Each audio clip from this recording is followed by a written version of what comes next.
जय श्री कृष्णा। आज भाद्रपद कृष्ण पक्ष अजय एकादशी है। एक अजय एकादशी का हम महात्म्य सुनते हैं, जो ध्यानपूर्वक सुनना।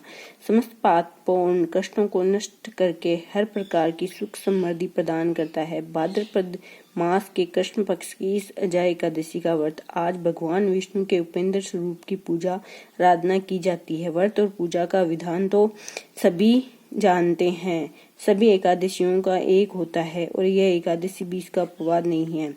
कुंती पुत्र युधिष्ठिर बोले, हे जनार्दन, भाद्रपद कृष्ण एकादशी का क्या नाम है तथा उसकी विधि और महात्म्य क्या है, जो सब विस्तार पूर्वक सुनाइए।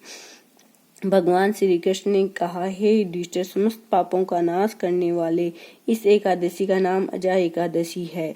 इस व्रत के पुण्य के प्रभाव से मनुष्य को सांसारिक पापों से मुक्ति मिल जाती है। जो मनुष्य इस दिन भगवान ऋषिकेश का पूजन करता है, उसको वैकुंठ धाम की प्राप्ति होती है। अब मैं इसको पुनीत कथा कहता हूँ, जो ध्यानपूर्वक सुनिए। सतयुग में सूर्यवंश में हरिश्चंद्र नाम के एक सत्यवादी राजा राज्य करते थे।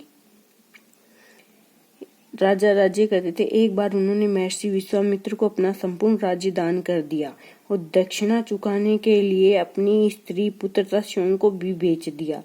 वह चांडाल का दास बनकर सत्य को धारण करते हुए मर्तकों का वस्त्र धारण करते रहे, मगर किसी प्रकार भी सत्य से विचलित नहीं हुए। इस प्रकार राजा को कई वर्ष बीत गए तो उन्हें अपने इस नीच कर्म पर बड़ा दुख हुआ और वह उससे मुक्त होने का उपाय सोचने लगे कि मैं क्या करूं। एक दिन राजा उसी चिंता में बैठे हुए थे। गौतम ऋषि आ गए। राजा ने उनको देखकर प्रणाम किया, अपनी दुख भरी गाथा सुनाई। राजा की बात सुनकर गौतम ऋषि ने कहा, हे राजन, अब से 7 दिन बाद भाद्रपद कृष्ण पक्ष की अजय नाम की एकादशी आएगी। तुम विधि पूर्वक उसका व्रत करो। इस व्रत के पुण्य के प्रभाव से तुम्हारे समस्त पाप नष्ट हो जाएंगे।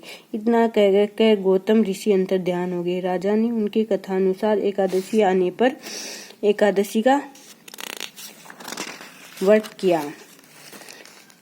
उस व्रत के प्रभाव से राजा के समस्त पाप नष्ट हो गए। राजा का मर्द पुत्र रोहित भी जीवित हो गया। स्वर्ग में बाजे बजने लगे, पुष्पों की वर्षा होने लगी तथा महाराज हरिश्चंद्र ने अपने पुत्र और स्त्री को वस्त्र और आभूषण से युक्त देखा। उस व्रत के प्रभाव से उनको पुनः राज्य मिल गया।